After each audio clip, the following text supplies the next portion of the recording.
Dans cette nouvelle vidéo, je vous propose de voir comment créer ou insérer des objets, puis comment gérer ces objets créés. Avant de commencer, je vous propose très rapidement de revoir les transitions entre diapositives. Je vous ai proposé ici voilà un petit mémo. Donc on ouvre l'onglet transition, on choisit un effet visuel et ou un effet sonore. Et puis ensuite on choisit le mode de passage d'une diapositive à l'autre. Manuellement, cela entraîne forcément le fait qu'il faudra cliquer sur la diapositive qui s'affiche à l'écran pour obtenir la suivante. Et lorsqu'on choisit automatique, on choisit la durée qui s'écoulera entre le passage de la première diapositive au passage de la deuxième. Voilà, donc là on va entamer la vidéo suivante qui s'appelle donc comment créer ou insérer des objets, puis comment les gérer. J'entends par gérer, rogner, redimensionner, tout ce qu'on peut appliquer en fait à un objet qui a été créé sur une diapositive. Donc, pour passer de cette diapositive à cette diapositive, je vais appliquer cette transition, ce sera parfait. Voilà. Donc là, plusieurs solutions s'offrent à nous pour créer ou insérer des objets. On peut passer par l'onglet Insertion. Dans cet onglet, on va pouvoir insérer un tableau, choisir le nombre de colonnes et le nombre de lignes. Pour ceux qui maîtrisent le logiciel de traitement de texte, je pense que c'est pas une fonction qui leur est inconnue. Ensuite, on peut insérer des images à partir de l'ordinateur, des images en ligne, des captures d'écran, des formes, ce qu'on appelle des smart art. On va en voir un tout à l'heure, des graphiques, des commentaires, des zones de texte très pratiques. Je vais enlever le tableau pour l'instant parce que voilà, on passe aussi. Voilà. Les zones de texte c'est assez pratique puisque ça nous permet en fait de définir où on souhaite insérer du texte. Donc je recommence pour que vous puissiez bien voir.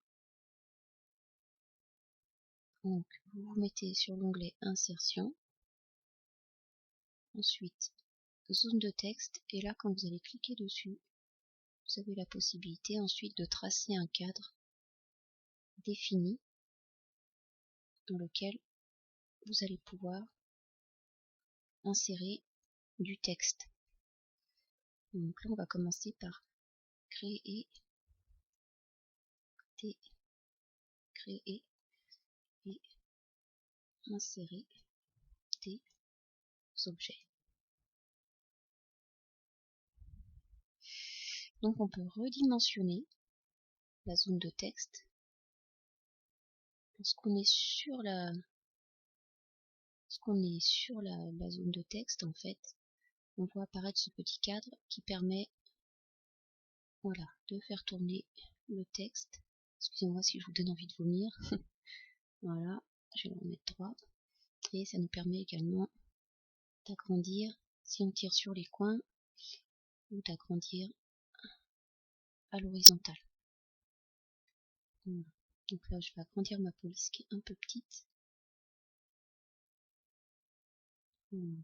Donc là je vous rappelle que quand on passe sur les tailles, on voit directement les modifications qui s'appliquent à la police. Voilà.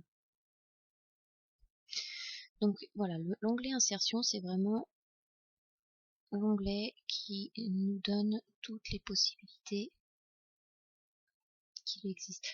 Audio, vidéo, lien hypertexte, ça ce sera au programme du niveau 2. Nous, on va uniquement se concentrer sur tableau, image, forme, smart art, le graphique, même chose, ce sera pour le niveau 2. Même si c'est relativement simple, mais ça fait déjà beaucoup. Les word art, et c'est tout pour le niveau 1. Oui, c'est tout. Donc là, vous passez par l'onglet insertion. C'est vraiment ce qui nous permet de voir une grande palette. Il y a une deuxième solution qui propose moins de choix, mais qui est beaucoup plus rapide lorsqu'on sait exactement ce que l'on veut faire sur la diapositive.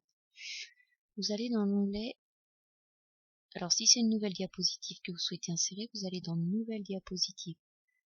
Si c'est une diapositive qui existe, souvenez-vous, vous allez aller sur Disposition. Et là, dans la disposition, il y a certaines diapositives, on l'avait vu sur une autre vidéo, qui contiennent ce genre d'icône. Ce genre d'icône nous permet directement, en cliquant dessus, d'insérer des objets de notre choix. Donc là, on peut insérer directement un tableau en définissant le nombre de colonnes et le nombre de lignes. Et lorsque ce tableau est inséré, on a la possibilité de choisir ici, de le personnaliser. On peut choisir différentes couleurs. Et lorsqu'on passe, toujours le même principe quand on passe dessus, on voit les modifications qui s'appliquent au tableau. On peut également, dans Outils de tableau, Disposition, choisir l'orientation du texte, selon qu'on souhaite écrire à l'horizontale ou on va supprimer cette chose qui est derrière, on la remettra tout à l'heure. Voilà, à l'horizontale, ou on a également la possibilité de choisir de l'écrire à la verticale. On peut changer l'orientation du texte. C'est vrai que voilà, c'est aussi vous êtes en train de suivre une formation double parce que ça c'est toutes les fonctionnalités qu'on retrouve dans le traitement de texte. Ensuite, pour les smart art. Alors les smart art ont cet avantage quand même de proposer plusieurs types de graphiques. Si on peut appeler ça des graphiques, en fait c'est plus des schémas. Donc ils sont classés par thème. On a ceux qui se présentent sous forme de liste. Donc c'est assez pratique lorsqu'on veut présenter une idée de façon synthétique. Par exemple pour celui-ci. Là vous allez mettre un titre et votre texte. Lorsqu'on veut le supprimer, on clique. Donc on sélectionne le contour et toujours le même principe, on appuie sur la touche supprimer. Donc dans les smart art, on a effectivement la possibilité d'avoir des listes qui sont de différents styles. Là on voit le modèle sur le côté avec des processus et des flèches. On a des cycles, des hiérarchies, des relations, ce qu'on appelle la matrice, la pyramide. Voilà. On peut donc choisir différents types de smart art. L'avantage de ces smart art, en tout cas pour certains, c'est qu'ils permettent d'avoir à la fois du texte et à la fois des images. Là vous pouvez mettre un titre, puis ensuite je vais vous en montrer un qui permet d'insérer deux choses en même temps, ce qui fait gagner quand même pas mal de temps. Par exemple celui-ci. Voilà. Là vous allez avoir à la fois votre texte, vous pouvez également taper du texte ici, et vous pouvez également ici insérer une image en cliquant dessus. Et toujours le même principe, l'image vous pouvez aller la chercher sur internet ou directement sur votre ordinateur. Donc je vais vous chercher rapidement une image, si je retrouve mes modèles d'images évidemment. Voilà. Hop. Imaginons voilà, que on souhaite L'entraînement, c'est pas mal. Hop. Voilà. Et là, vous pouvez donc insérer directement une image à partir de votre ordinateur. Ça permet de personnaliser, si vous choisissez cette disposition, par exemple, si c'est celle-ci qui vous convient, ça vous permet de personnaliser chaque vignette. Ensuite, en ce qui concerne le Smart Art, puisqu'on est dans gérer, donc gérer, j'entends également modifier les choses qu'on insère. Autant pour le tableau, on avait la possibilité de voir à l'écran, autant là, il va falloir que vous choisissiez vous-même la disposition de vos vignettes. Vous pouvez choisir de les mettre un peu en relief, avec un contour plus foncé, et vous pouvez également choisir les couleurs que vous souhaitez appliquer, de manière à ce qu'elles se détachent davantage. Par défaut, les Smart Art ont tendance à être de couleurs assez uniformes, et seul l'onglet ici, modifier les couleurs, permet vraiment de modifier les images. Donc, reprenons. Donc, pour insérer un tableau ici, pour insérer un Smart Art ici, ensuite on peut insérer directement une image. Donc là c'est le même principe qu'on a vu tout à l'heure, comme ça c'est les images sur ordinateur.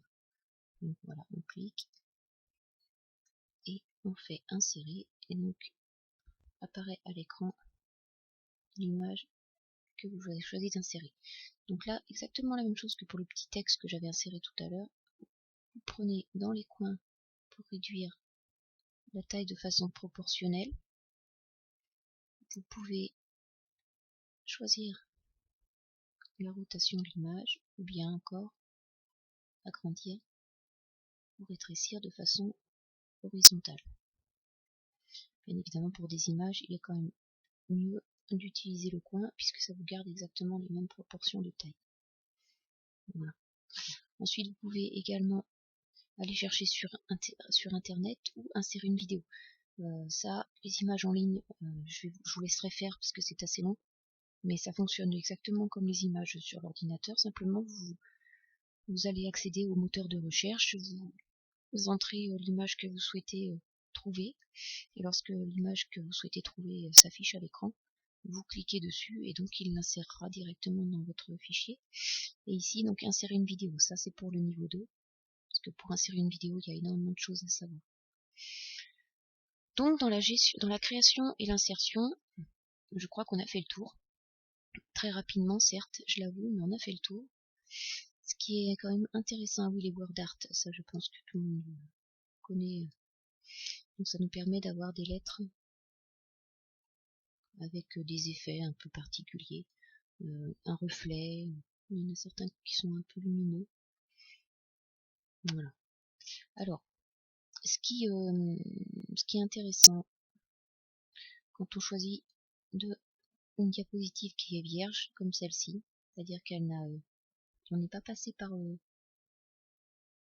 l'onglet disposition, ni par l'onglet forcément l'onglet nouvelle diapositive pour en insérer une, mais en tout cas nouvelle disposition, c'est qu'on peut donc effectivement personnaliser complètement en choisissant d'abord de mettre une zone de texte, comme j'ai fait tout à l'heure. Donc hop, là on peut mettre insérer un objet. Un objet, en fait, c'est tout ce qui n'appartient pas à la diapositive. C'est pas forcément une photo, ça peut être du texte, ça peut être... Voilà, donc là, hop, on va agrandir.